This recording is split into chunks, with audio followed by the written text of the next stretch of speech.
Saludos cordiales, muy buenas noches. Gracias por estar en el programa Hora 25.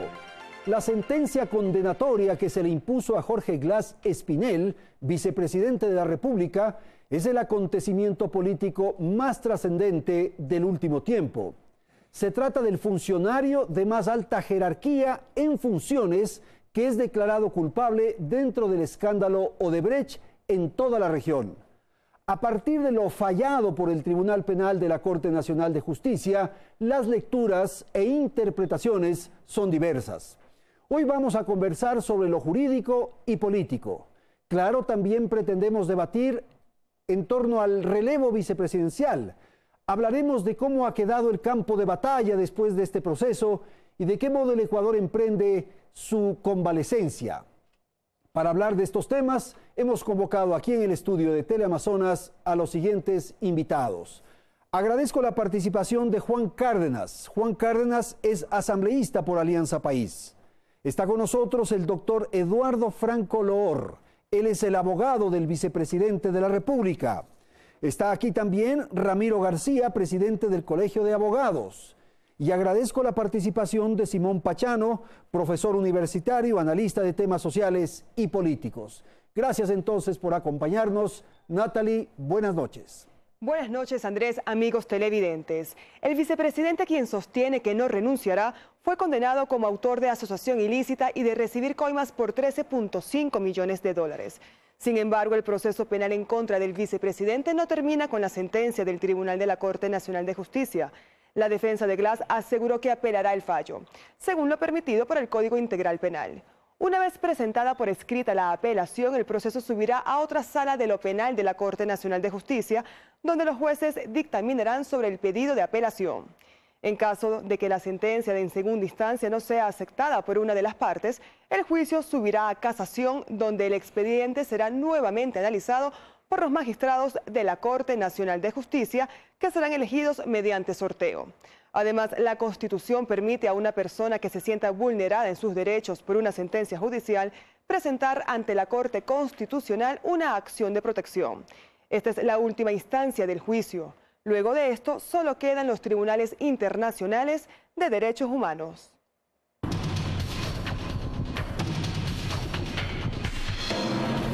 Jorge Glas articuló con José Santos la concesión de contratos públicos a cambio de pagos. Es una de las afirmaciones contempladas en la sentencia del magistrado Edgar Flores, presidente del Tribunal de la Corte Nacional de Justicia. Se impone a los señores Jorge David Glas Espinel, Ricardo Genaro Rivera Arauz, Carlos Alberto Villamarín Córdoba, Ramiro Fernando Carrillo Campaña, Edgar Arias Quiroz, en calidad de autores del delito de asociación ilícita, la pena de 6 años de reclusión menor ordinaria.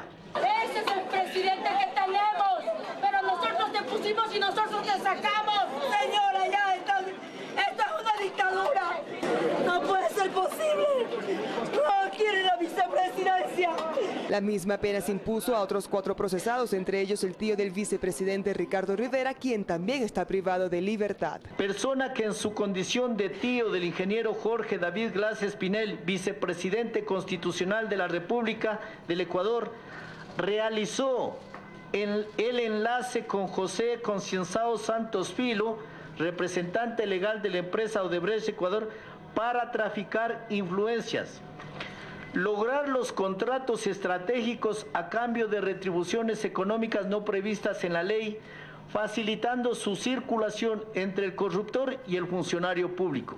A otros 3 procesados, Gustavo Mazú, José Terán y Kepler Verduga, se le impuso una condena de 14 meses de prisión, mientras que Diego Cabrera fue declarado inocente. El tribunal ordenó que la Fiscalía investigue los delitos que se desprenden de esta asociación ilícita, como peculado, concusión, cohecho, enriquecimiento ilícito, tráfico de influencias, lavado de activos y testaferrismo. Aunque los delitos de peculado y enriquecimiento ilícito requieren de informe previo de la Contraloría General con indicio de responsabilidad penal para el inicio de una indagación. Muchas de las infracciones que la Corte ha pedido investigar ya se encuentran abiertas en indagaciones en la Fiscalía. El pago de sobornos a cambio de concesiones para la realización de obras es motivo de indagación en la Fiscalía por el delito de cohecho alrededor de los 5 proyectos estratégicos. También están siendo investigados por el presunto delito de lavado de activos Carlos Polit, la empresa Dramiston, Ricardo Rivera y la empresa Telconet. Asimismo, se dispuso una reparación integral al Estado por $33.3 millones que deberá ser canceladas por los sentenciados. Eduardo Francolor cuestionó que se haya pedido la máxima pena contra su defendido utilizando un código penal que ya no está vigente. La defensa apelará el fallo. Por el principio de favorabilidad y por el principio de que una ley futura es la vigente, vamos a pedir la suspensión condicional de la ejecución de la pena. Mientras, Glass seguirá recluido en la cárcel 4. ¡Vicepresidente! ¡Vicepresidente! ¡Vicepresidente! El fallo generó expectativa en el país y los exteriores de la Corte fueron escenario de concentraciones tanto de simpatizantes del vicepresidente como de sectores que exigían una condena a Glass, a quien tildaban de corrupto.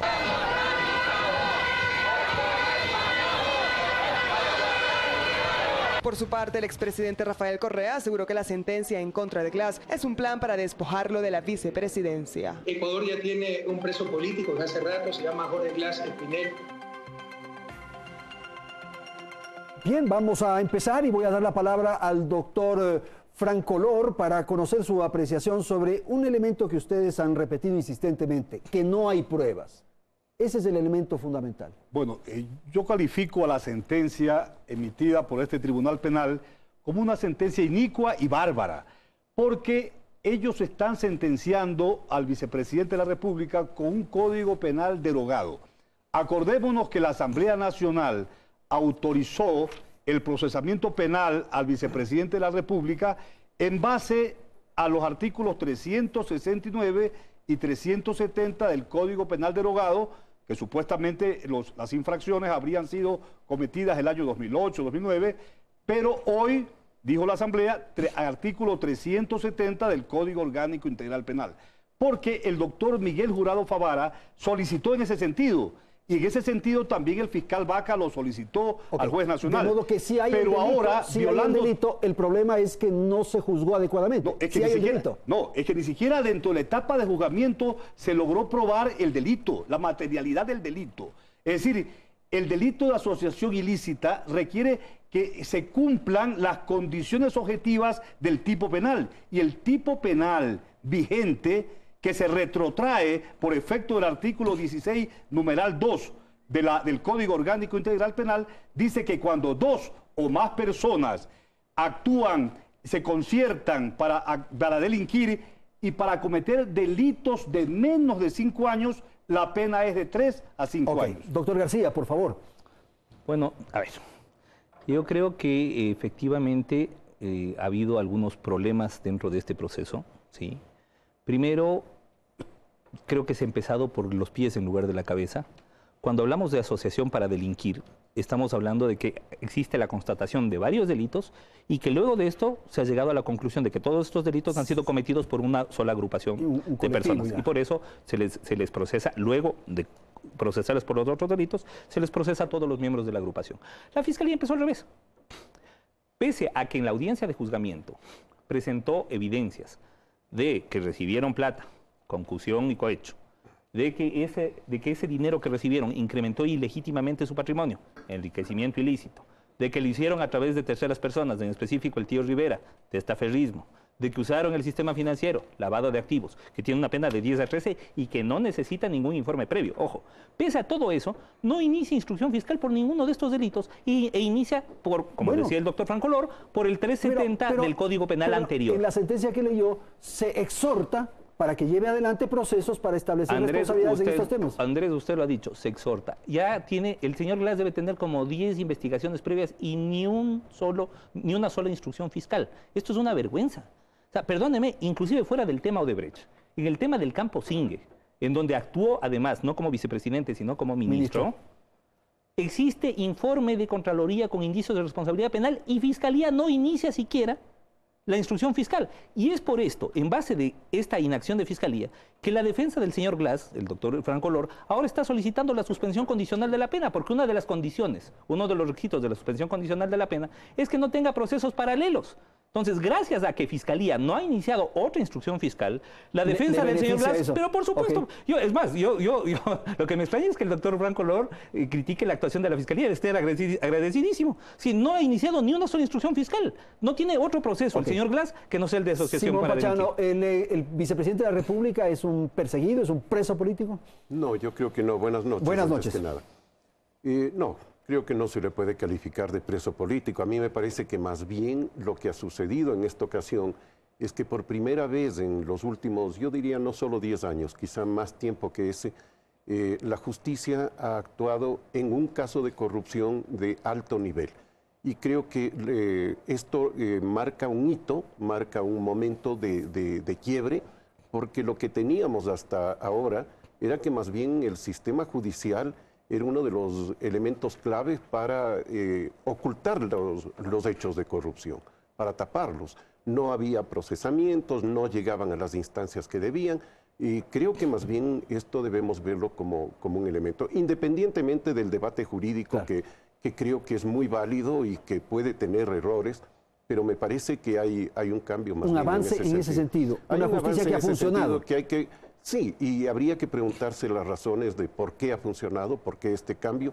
Mi opinión es que seguramente las pruebas que se presentaron, tanto por parte de los delatores de Odebrecht, que a cambio de esas pruebas ellos obtienen rebajas en sus penas, o de sus delaciones, digamos, obtienen rebajas en las penas, y también del rastreo de dinero que hace Estados Unidos, y que me parece que debe haber pruebas muy contundentes ahí, que obligaron a los actores de la justicia a llevar adelante esto. Juan Cárdenas, la justicia ha funcionado, ha dicho Simón, en el sentido de que la independencia, la autonomía, en fin, que se reclamaba, ahora parecería que está en vigencia.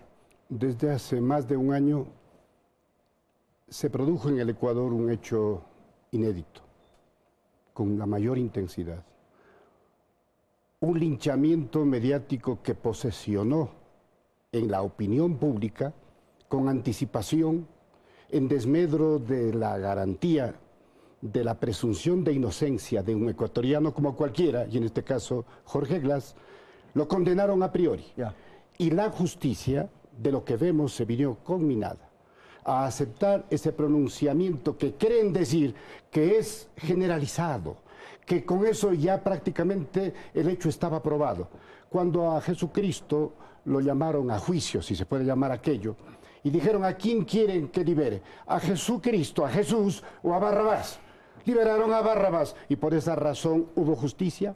¿Acaso la doctrina cristiana no se basa en ese hecho tan injusto que lo reivindicó como uno de los grandes sucesos de la humanidad? Así que la justicia ha actuado bajo presión. No, acá hay un hecho que tenemos que reconocer. Hay una restauración conservadora, hay un lawfare, que inclusive es un instituto que está funcionando en la Universidad de Harvard, en un país capitalista, en el centro del imperialismo. No se va a decir que es una creación de alguna tendencia ideológica afín a la revolución ciudadana, todo lo contrario. Y ellos han estudiado a profundidad hechos como el de Mandela, el de Lula da Silva, el de Dilma y ahora el de Jorge Glass. Que es unas ofensivas del establishment para crear esa ficción, culparle permanentemente en forma asidua, un verdadero linchamiento, y lograr con ello crear una opinión en el colectivo social de condenación anticipada, y de tal manera que la justicia no tenga otra cosa que seguir esa línea de conducta. Simón Pachano, responder esto, por favor. No, yo creo que no se puede hablar de linchamiento mediático. A mí me parece que los medios de comunicación, lo que han hecho a lo largo de este tiempo, y sobre todo desde el comienzo del actual gobierno, en que hubo mayor libertad de expresión, es cumplir su papel. Y su papel es informar, y es analizar, es opinar. No es solamente transmitir una que otra noticia que le guste o no le guste al poder de turno. Creo que eso es lo que se ha hecho. Y esto lo han hecho tanto del lado de la oposición, digamos, a la revolución ciudadana, como también por su parte los medios que han sido favorables más bien, básicamente los medios mal llamados públicos, sino más bien estatales o gubernamentales. Doctor, usted debería estar agradecido con la fiscalía, es lo que acaba de decir su colega. No, nosotros vamos a presentar una denuncia contra el fiscal, porque el fiscal es el que debería estar preso. Mire, él logró la impunidad de Concienciado Santos y el resto de delincuentes de Odebrecht. Esta asociación ilícita se formó en Brasil a través de una estructuración, una oficina estructurada que producía sobornos. ¿Por qué decimos que no se logró materializar el delito de asociación ilícita? Porque en ningún momento se ha demostrado en la etapa de juicio que Glass haya formado parte de esa asociación, porque se necesita el concierto de voluntades, que la banda delictiva, digamos, tenga acciones, y no como dijo el fiscal, dice, este delito, las acciones son tácitas, pero así consta, y este señor fiscal, que para mí no es fiscal porque desconoce el derecho penal, y hay sospechas de serias responsabilidades penales, y vamos a presentar ante la fiscal general subrogante la denuncia respectiva. Mire, en la prueba, como prueba nueva, presentó, induciendo a engaño al tribunal, la sentencia, entre comillas, contra Santos de 8 años ejecutada en Brasil. Esa sentencia no existe. De acuerdo con el artículo 103 y siguientes del Código Orgánico General de Proceso, una sentencia expedida en el extranjero tiene que ser legalizada, homologada, reconocida por los jueces provinciales en el Ecuador. Y eso no es sentencia, es un acuerdo de cooperación eficaz, como lo llamamos nosotros acá, allá le llaman acuerdo de delación premiada, en la cual se comprometen algunas condiciones y que no es sentencia de última instancia, como él, por supuesto. Entonces, él dijo que era sentencia y está induciendo engaño al juez. Entonces, el fiscal, en la etapa del juicio, parecía impregnado de Odebrecht. Era el abogado de Odebrecht, lo cual es sospechoso. Doctor García, por favor. Bueno, a ver. Primero, en este caso, se ha demostrado, creo que hasta la saciedad, que Odebrecht pagó. Que Odebrecht hizo pagos al tío del señor Glass. Yo creo que eso no vamos a discutir. Eso está confirmado, ¿no? Está demostrado eso. Está demostrado que Odebrecht depositó en Glory 5.800.000 en una empresa offshore en Estados Unidos. Exacto. Pero no hay... De propiedad del señor Rivera, ¿no? No hay constancia de que Glory le haya entregado a Rivera. A ver. A mí me interesaba revisar esto. ¿Por qué? Porque supuestamente, de acuerdo con la teoría del caso, es que Odebrecht le entregó a Glory para que Glory se lo pase a Rivera, y Rivera supuestamente era intermediario del vicepresidente. Nada de eso hay. Okay. No hay constancia de eso. Primero, Odebrecht paga a través de un tercero que no tenía ninguna relación contractual con Odebrecht. Es decir, no es que le paga por una consultoría o por una asesoría, no. Se demuestra que este tercero tenía relación con el señor Glass. Pero además, y sobre todo, se demuestra que Odebrecht fue beneficiaria de una serie de contratos y favorecimientos contractuales en el sector que estaba, en los sectores que estaban a cargo del señor Glass. Eso, punto uno.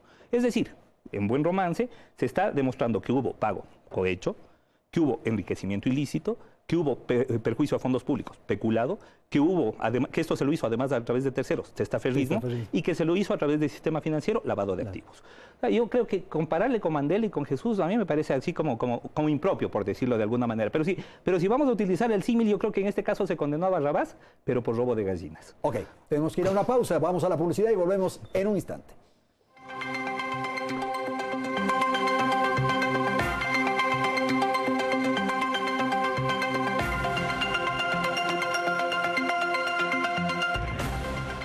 En la historia del Ecuador, solo un vicepresidente ha renunciado a su cargo y posteriormente huyó del país. Alberto Dají, quien enfrentó acusaciones por presunta malversación de fondos del Estado.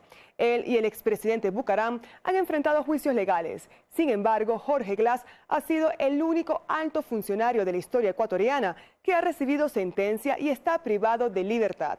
Desde el año 1979, con el retorno de la democracia, han existido 14 presidentes y vicepresidentes, figura fundamental que ha sido clave para destrabar conflictos políticos durante la historia contemporánea del Ecuador.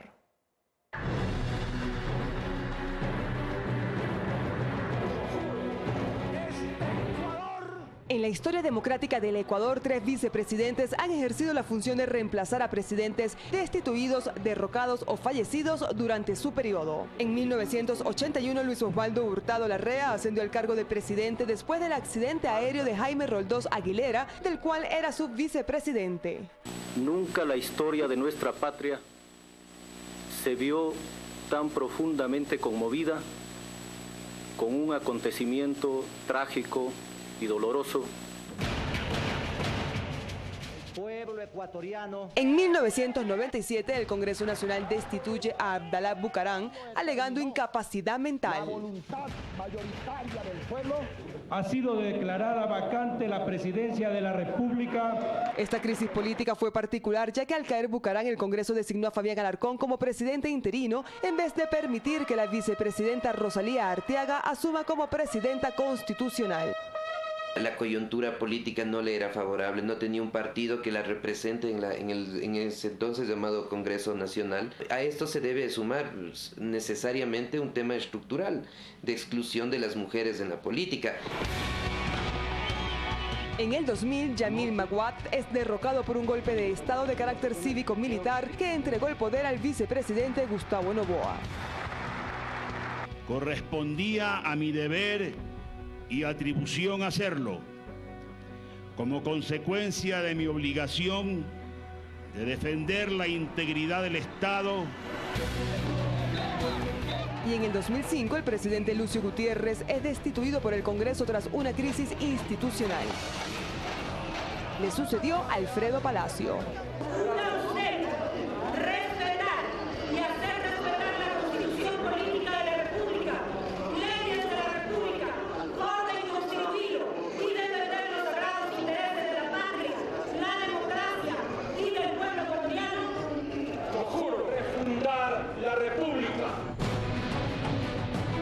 La historia refleja la importancia de la figura del vicepresidente. Es por ello que es fundamental que Lenín Moreno tenga a su lado a un vicepresidente apto de asumir las responsabilidades del cargo.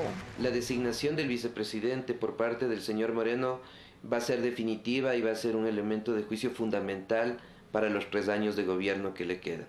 Si es que esa decisión es equivocada, el país podría tener la posibilidad de volver a los periodos de inestabilidad de la década de los 90. Se requiere alguien que tenga un conocimiento amplio de lo que es la política nacional, que es particular además, que conozca a profundidad los gravísimos problemas que tiene la economía, que tenga la capacidad de orientarle al presidente de la República en términos de asumir una posición pragmática en lo económico, un gobierno de transición en lo político. La historia también nos muestra que no es la primera vez que un presidente ha tenido una relación hostil con su vicepresidente. Como en el caso del ingeniero Febres Cordero, con el doctor Blasco Peñarera, luego del acontecimiento de Taura, del presidente Durán Ballén y el vicepresidente Alberto Dajic. Se fue un periodo extremadamente interesante porque el vicepresidente, que tradicionalmente habíamos estado acostumbrados a observarlo como una persona que está para apoyar al presidente de la República, en ese caso era un actor fundamental, era el actor decisivo en lo político y en lo económico. En la actualidad, a pesar de que el vicepresidente Jorge Glass aseguró tras su sentencia que no va a renunciar, el próximo 2 de enero, la ausencia se vuelve definitiva y obliga al jefe de Estado a enviar una terna a la Asamblea en busca de un reemplazo definitivo según el artículo 146 de la Constitución Nacional.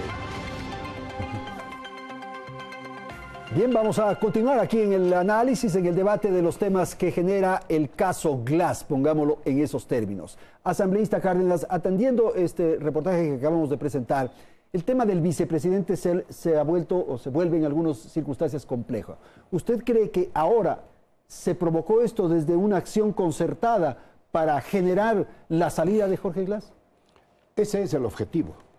Políticamente, esa fue la intención desde el comienzo.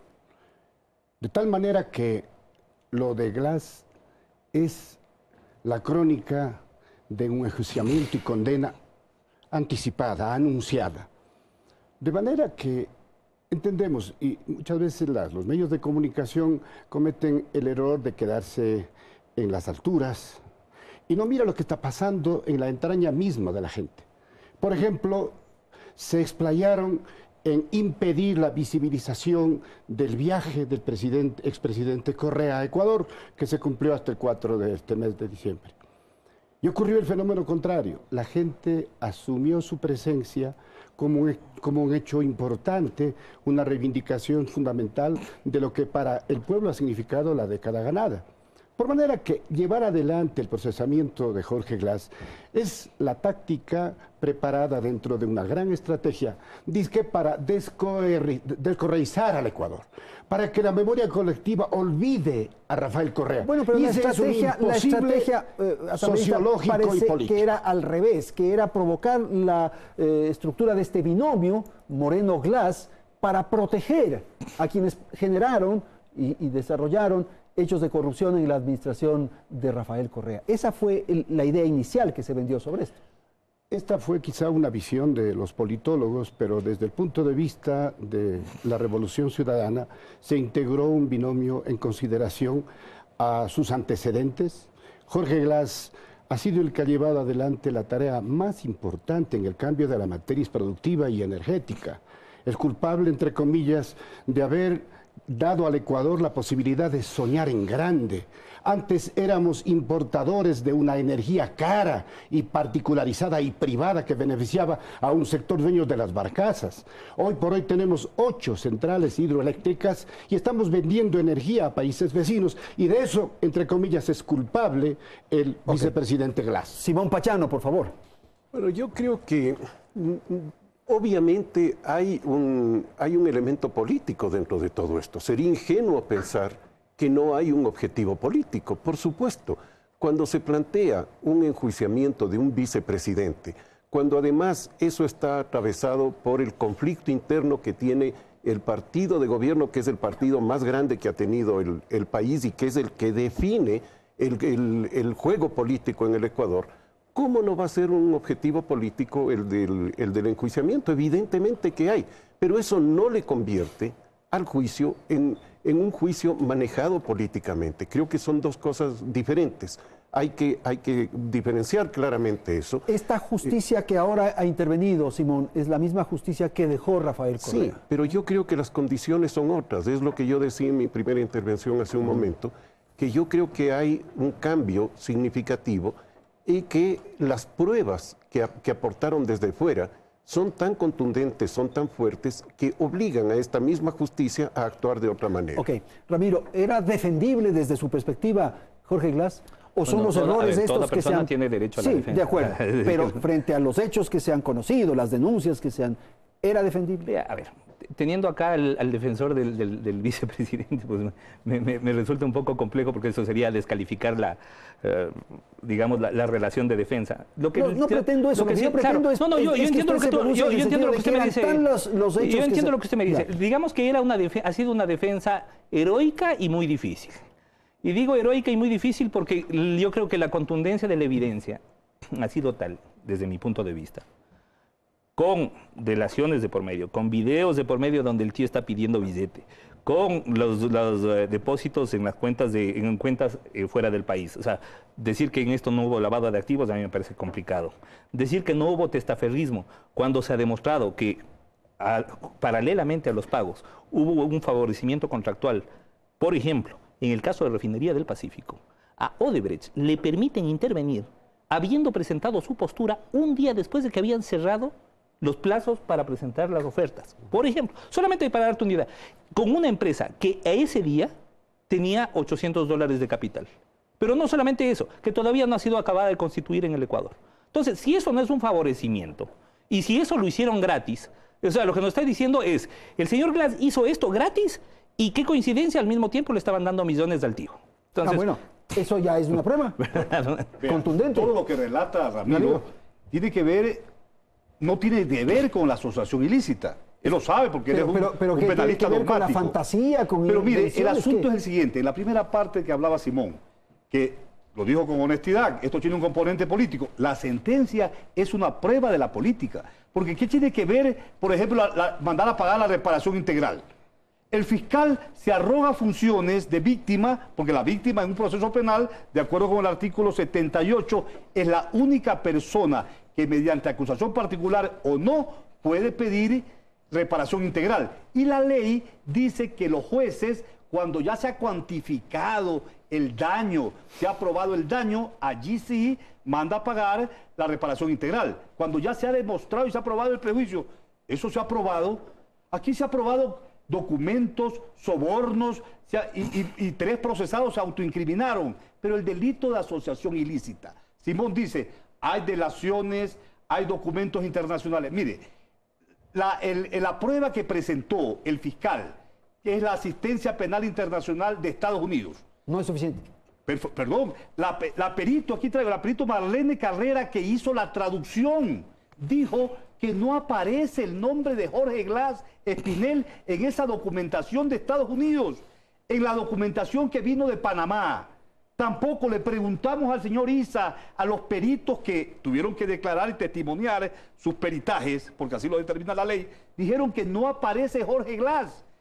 Ramiro dice, hay muchas evidencias, hay muchas pruebas. Todo el mundo se llena de, hay pruebas, hay pruebas, hay pruebas. Yo pregunto, dígame usted una sola prueba. Porque mire, en materia penal, la persona es responsable de sus actos, de sus acciones u omisiones de título personal. Jorge Glass ha dicho, si alguien se tomó su nombre, su tío o cualquier persona, entonces, esa persona tiene que responder. ¿Por qué no lo enjuicia al tío? Eso en su momento, si está demostrado en su momento, pero aquí no hay una sola prueba que se determine que Glass haya formado parte de una asociación ilícita, que Glass haya sido sobornado en efectivo o en cheque, para nada. No hay ninguna prueba, doctor. No, todo lo contrario. Primero, hay toda la evidencia que Odebrecht ¿Cuál fue es esa favorecido. evidencia? A ver, ¿Cuál es esa prueba? Yo tuve la gentileza de escucharte en silencio, te ruego la misma gentileza. Primero, hay la evidencia que Odebrecht fue favorecido contractualmente de manera ilícita y con desmedro de fondos públicos, reconocido además por los propios Odebrecht. Ellos mismos reconocen haber recibido contratos con sobreprecio. ¿En dónde? En los sectores estratégicos dirigidos por el señor Glass. Paralelamente, existe la evidencia del pago hecho por Odebrecht al tío del señor Glass y que este señor no tenía ninguna relación contractual con la empresa Odebrecht que justifique esos pagos. Por lo tanto, pedir una evidencia directa sería como pedir prueba de ADN en los billetes que de ADN del señor Glass en los billetes. ¿No? Un ratito. Ahora sí. Una cosa, a ver, y otra cosa. Existen ciertos delitos, ciertos tipos penales, para ser un poco más técnico, como el testaferrismo o como la desaparición forzada, en donde la prueba directa es imposible. Por ejemplo, cuando hablamos de desaparición forzada, estamos hablando de una persona desapareció y se le presume muerta. Entonces, claro, decir no existe desaparición forzada mientras no existe el cadáver, resultaría exigir una prueba imposible para este caso. Igual, en el caso del testaferrismo, tiene que haber la prueba, 1, de que existió los pagos, 2, de que la persona que recibió los pagos tenía una relación con el dominus, es decir, con la persona principal, 3, que esa tercera persona no tenía ninguna relación jurídica que justifique esos pagos, y 4, que existe alguna razón por la cual el que hace los pagos debía pagar al dominus, a la persona que, en fin, en última instancia recibía la plata. Entonces, yo creo que es un ejercicio de racionalidad probatoria, de lógica, de lógica jurídica, porque lo otro, insisto, sería, bueno, mientras no me presenten el video donde el señor Glass esté contando los billetes, no creo nada. A ver, un ratito. Eso es lo que dice imposible. Ramiro, son de otros delitos, no del delito de asociación ilícita.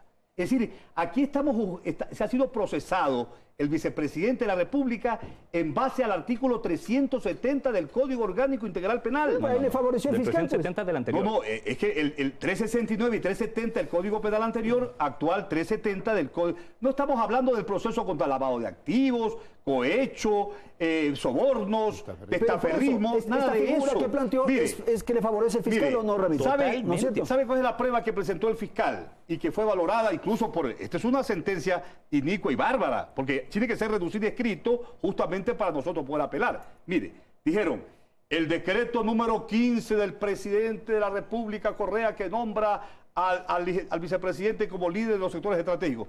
¿Eso puede ser prueba de esto? Pero Jorge Glass no participó Jorge Glass no participó en ninguna comisión técnica de contratación. Una cosa es la supervisión de orden político, administrativo, y otra cosa es haber establecido en los proyectos estratégicos hubieron comisiones técnicas, hubieron grupos profesionales competentes que hablaban de los pliegos, todos declararon y nadie, les preguntamos, Jorge Glass les llamó por teléfono, Jorge Glass influyó, todos dijeron que no, los procesados ni siquiera se conocían entre ellos. El argumento suyo se desvanece con esto, no es el culpable, entre comillas, del éxito que se logró en la recuperación productiva, en fin. Una prueba para ser tal tiene que ser grave, directa, unívoca. Lo otro es forzar para subsumir una intención de condenación a priori y acomodar la resolución a algo que ya tomaron como una precaución para descontaminar, entre comillas, a este país disque del correísmo. Yo insisto en aquello. Ahora bien, cuando alguien se acerca y entrega un pendrive, y ese pendrive es sometido a la cadena de custodia para su validez, resulta que un perito demuestra que no se puede constatar porque el equipo donde fue extraído fue destruido y fue botado a la basura. Y por haber informado aquello le convierten en testigo y este momento soportan una investigación de la Fiscalía por haber dicho lo que él piensa. Por otro lado, el señor Santos Consensao dice que a él le consta algunos hechos y nadie ha contrastado esa declaración para que sea válida. Pero dice lo mismo el señor Rivera. En su declaración dice que el señor Jorge Glass no tiene absolutamente ningún conocimiento de los hechos. A él no le cree, pero a Consensao sí le creen. ¿Qué pasa? Simón Pachán. Yo quisiera retomar la pregunta que tú me hiciste a mí, de que siendo la misma justicia, o los operadores de justicia nombrados en el gobierno anterior, ¿cómo es que toman estas decisiones? Y retomaría esa pregunta para hacérsela a los colegas del panel. ¿Por qué creen ellos, que dicen además que es un juicio político, cómo es este cambio de los operadores de justicia, del fiscal y de los jueces? A ver. Yo le puedo decir. Mire, se ha ido formando un estado de opinión, un estado adverso al vicepresidente, un linchamiento mediático pavoroso. La correlación de fuerzas políticas cambió, incluso al interior de su propio partido, Alianza País. Entonces todo esto fue configurando. Mire, la doctora Silvia Sánchez, esposa de un alto funcionario de la Fiscalía. El doctor Edgar Flores ya había despachado un asunto conexo porque él negó una recusación que yo había presentado contra el juez Jurado Favara.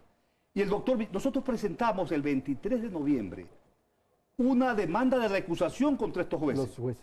Les importó un pito, un comino les importó.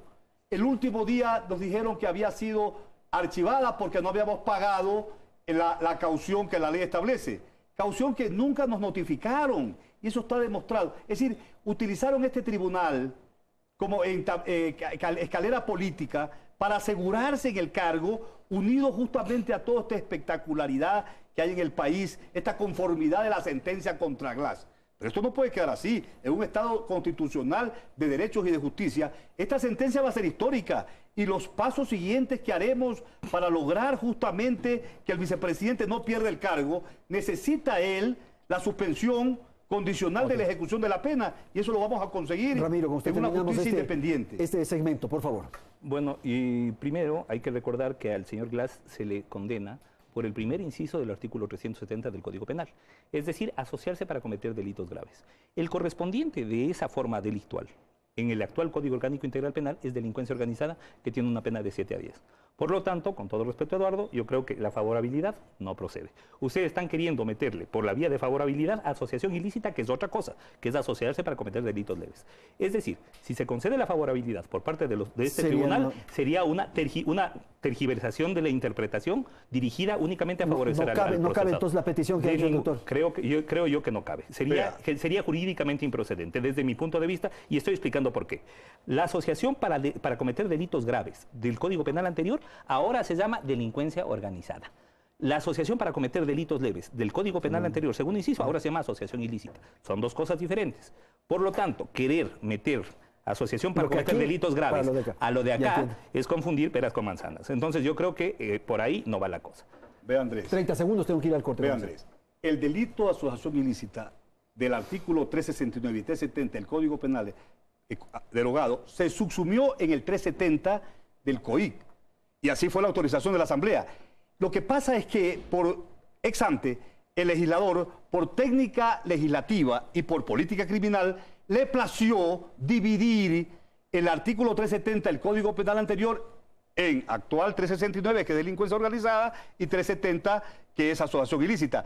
Pero es que en esa época no había delincuencia organizada, y la ley dice que y la Constitución dice que la interpretación de la favorabilidad es para beneficio del reo. Espere, déjeme terminar. Cuando la ley futura posterior benefició al reo, porque el 370 habla de 3 a 5 años, ¿no? Esta ley se retrotrae por efecto del artículo 16, numeral 2, y por efecto incluso de tratados internacionales que hay al respecto. Vamos a ver, medio apretado le veo. Vamos a ir a una pausa. No, le veo medio apretado, pero es clarísima, la ley es clara.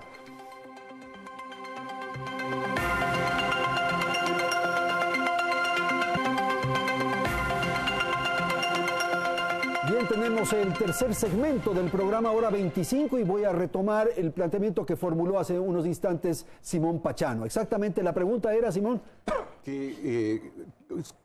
¿Cuánto de político tiene este juicio y dónde está, digamos, y por qué las autoridades anteriores que eran nombradas dentro del gobierno de Rafael Correa ahora toman una decisión en contra de eso? ¿Cómo entender? Si era una corte correísta, ahora toman una decisión contraria, digamos. Primero, corrijamos el origen de designación. No fue designado por el Ejecutivo. No, hay un Consejo de Participación Ciudadana que actuó y agotó todas las instancias previstas de meter por la mano ley. en la justicia, eso sí. Eso es lo que le han dicho. Ya. Pero ha metido la mano en la justicia para mejorarla, la estructura física, para construir edificios donde se administra justicia en forma decente, para evitar, por ejemplo, pero está perfecto, que se aplique, si mejoró la justicia, es esta justicia la que acaba de ahora sentenciar a Glass. Esa es la que nosotros reivindicamos. La que acaba de sentenciar a Glass. La justicia elegida en forma legal y constitucional. Sin embargo, cuando suceden hechos, y repito, una acción permanente de todos los días, absolutamente tarde y mañana y noche, para incriminar a una persona a la que le negaron todos los derechos. Y recordemos algo importante, respetable Simón, a quien le he leído con mucho respeto por su honestidad intelectual. Gracias. Estábamos acostumbrados a esa parodia de que el que era inculpado se largaba del país y era un prófugo más de cuello blanco. Jorge Glass esperó en su casa con toda la dignidad de un inocente a que lo conduzcan a la cárcel, con la seguridad y la confianza de que iban a aplicarle, como a todos los ecuatorianos, el debido proceso y le van a reconocer su inocencia. Lamentablemente esto no ha ocurrido. La justicia en cierta medida se ha sentido intimidada por esta anticipación de una sociedad integrada por gente que están en las cúpulas de los grandes medios privados de comunicación y de la partidocracia, que tiene como intención única acabar con el correísmo, cerrar este capítulo y borrar de la memoria colectiva aquello que hemos construido en una década ganar. Eso es imposible. Por favor. No, invadiendo el campo de los colegas abogados, yo podría decir a confesión de parte, relevo de pruebas respecto a la metida de mano en la justicia, pero no entremos en eso, que eso es otro tema, creo yo. A mí me parece que sí marca esta sentencia, aun cuando después haya la apelación y pase lo que pase, creo que marca un punto de inflexión, como hemos señalado, creo todos acá, en el sentido de que en el gobierno anterior no se juzgó ningún acto de corrupción y más bien se escondieron los actos de corrupción. Se hicieron homenajes a los corruptos, se los protegió, se persiguió a los veedores, por ejemplo, del Gran Hermano, se siguió juicio a las personas que denunciaban, a Villavicencio, etcétera. Es decir, yo creo que sí hay un cambio significativo y que me parece que hay que mirarlo tanto en el plano judicial, que me parece muy importante que esto haya sucedido, como en el plano político, porque creo que puede ser un buen paso para llegar a la independencia y la autonomía de la justicia, que no hemos tenido a lo largo de estos 10 años. ¿Qué es lo que aspiramos todos? Doctor. fue. Bueno, a ver, primero sí, concuerdo con Simón en que el tener una sentencia contra un alto cargo del correísmo habría sido impensable hasta hace apenas 6 meses y que esto pues nos obliga a considerarlo pues un punto de inflexión, sí. Hay que verlo con optimismo, pero con optimismo moderado. Yo creo que todavía la justicia muestra señales de mucho sometimiento a la estructura anterior, punto 1. Punto 2, creo que si bien siempre va a haber un componente político cuando existe un alto cargo de gobierno, un vicepresidente procesado, creo que reducir la discusión a se quiere terminar con el correísmo o no me parece muy sesgo, muy reduccionista. Creo yo que el tema es bastante más complejo. Yo creo que más bien hoy por hoy empieza a destaparse toda esa olla de corrupción que por la vía de sometimiento judicial, que por la vía de sometimiento mediático, que por la vía de extorsión a los medios independientes.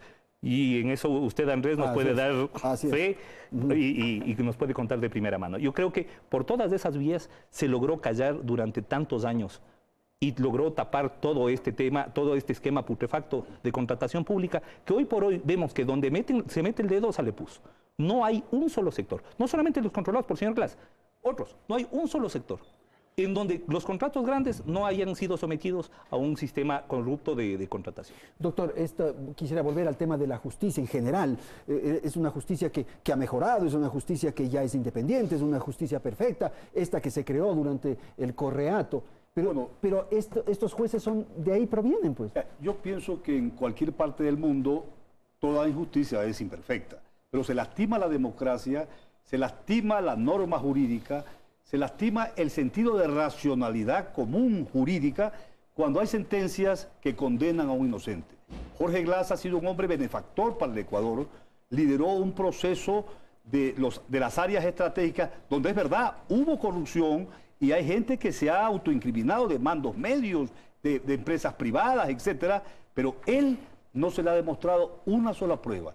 Y eso lastima la conciencia jurídica del pueblo, doctor, que quería justicia, pero que los jueces, inobservando las normas del debido proceso, han cometido la más grande injusticia, doctor, y nosotros estamos seguros que usted plantea esto tendrá que revertirse. Favorabilidad en este recurso que ha planteado ahora para la favorabilidad, ¿es porque reconoce que sí cometió un delito? No, en lo absoluto, en lo absoluto. ¿Cómo puede ser posible que a una persona inocente se le condene con un código penal anterior? Porque nosotros necesitamos la libertad del vicepresidente para que pueda ejercer su defensa durante todas las etapas que todavía faltan, condicionando de que el supuesto delito que habría cometido cualquiera de los procesados y en la cual la Asamblea lo autorizó es el 370. Porque como tiene menos de 5 años, entonces allí sí habría la suspensión temporal de la pena, el salir en libertad y la suspensión condicional de la ejecución de la pena, y allí sí iría de la cárcel a la vicepresidencia. Pero como el tema es político, forzaron una sentencia. ¿Puedo hacer una acotación muy chiquita? Sí, me parece interesante esta vez. A ver, una cosa, Eduardo, si tú estás planteando la suspensión condicional de la pena, el momento en que te la otorgan, tú estás dejando que Ejecutoría de la sentencia esté renunciando a los recursos y, en otras palabras, aceptando la responsabilidad. Eso es lo absoluto. Por favor, tú sabes que es así. Esa es tu interpretación, Ramiro. Tú sabes que uno de los requisitos para la suspensión condicional de la pena es que la sentencia esté ejecutoriada. No, en lo absoluto. El artículo, estás equivocado, Ramiro, no has leído el artículo 630. Sí, el artículo 630 dice que en la misma audiencia de juicio o 24 horas después, uno pide la suspensión condicional de la pena. Esto independiente, como dice la ley, que la sentencia oral, el dictamen oral que fue establecido hace 2 o 3 días, el día miércoles, se notifique por escrito y nosotros apelemos, pero ya sale en libertad. O sea, la suspensión condicional de la pena no necesita que la sentencia esté ejecutoriada, Ramiro. Es una forma de aceptación de la sentencia, Eduardo. Es una forma de aceptación de la sentencia. No estamos aceptando la sentencia, la vamos a apelar, sino que el trámite es 24 horas después. Si yo presento, por ejemplo, el día de mañana, lunes, la suspensión, ya no me la dan, porque la ley dice que en 24 horas, incluso en la audiencia de juicio. Eso no significa que yo esté aceptando la culpabilidad de Jorge Glass. Un hombre inocente no puede aceptar su culpabilidad. ¿Y el juicio político, Simón, que va por otro andarivel, naturalmente? Bueno, el juicio político va a depender mucho de cómo esté la correlación de fuerzas interna de la Asamblea. Y creo que ahí vamos a tener un reacomodo, sobre todo porque creo que se va a plasmar ya un tercer bloque dentro de Alianza País, que es el del presidente de la Asamblea, José Serrano. Y quisiera, para no perder la oportunidad, decir nada más una cosa. Me parece que estamos hablando, que recordemos que estamos hablando de una persona que, por lo menos en el campo académico, que a mí me interesa mucho, plagió su tesis de grado. Y eso yo creo que debemos considerarlo y se debería abrir también un debate al respecto. En esto, yo, no solamente como Ramiro García, sino como presidente de un gremio, yo debo decir que consideramos que la justicia ha cambiado muy poco, que los pasos que se han dado son insuficientes y exigimos un cambio estructural de la justicia. Y nosotros, como Colegio de Abogados de Pichincha, exigiremos un cambio estructural del esquema de administración de justicia que tenemos, que consideramos ha sido político y perverso. Con un sistema, además con un modelo de procesal, con un modelo de gestión totalmente inadecuado. Ok, doctor. Yo debo rechazar, en honor a la verdad, las aseveraciones calumniosas de Simón Pachano ahorita, que dijo que para él el vicepresidente ha plagiado su tesis. Eso ya fue discutido hace algunos años en el país y la Escuela Politécnica del Litoral sacó una investigación académica y eso está fuera de toda duda. De manera que yo rechazo las aseveraciones de Simón Pachano. Solo los dos en nombre del vicepresidente, que pongan en el ambiente esto que ya está superado. Lo que dijo la Politécnica fue que no tenía mayor gravedad el caso porque era solamente el marco teórico el que había él copiado del Rincón del Vago, que además está especificado cuál es el hecho peritaje. Okay. Por favor, Juan, con usted terminamos. Bien. De lo último, la Escuela Superior Politécnica fue enfática en reconocer en forma totalmente clara que no se produjo ningún plagio en la tesis del señor Jorge Glass. Se dice que en el gobierno del presidente Correa la corrupción dice que ha rebasado límites insospechados, cosa que es realmente calumnioso, si no tiene la constatación. Cuando se descubría un acto de corrupción, como en el caso de un ministro, que no es cualquiera, su ministro es una persona que está en el gabinete, el ministro Carrión de Deportes, el ministro Capaya de Petróleos, ellos fueron denunciados por el gobierno del presidente Correa, fueron puestos en evidencia y en manos de la justicia para ser juzgados. O iban a la Contraloría y ahí dormía. Pero eso responde la Contraloría. Okay. Señores, felicidades. Termino con esto. Todo puede decirse, pero nadie nos quita lo bailado. 10 años de década ganada transformaron al Ecuador y el Ecuador profundo quiere más de aquello. Okay. Yo creo que lo dicho por Juan es icónico. Bailado. Yo creo que justamente deberían cambiar la frase de la década bailada a nadie nos quita lo bailado. Entonces, ahí estoy totalmente de acuerdo. Señores, unas felices Navidades. Muchas gracias. Unas lindas Navidades. A ustedes también. Felicidades también al Ecuador. Y en un instante con todo afecto. Nos despedimos. Gracias. Hasta el próximo domingo.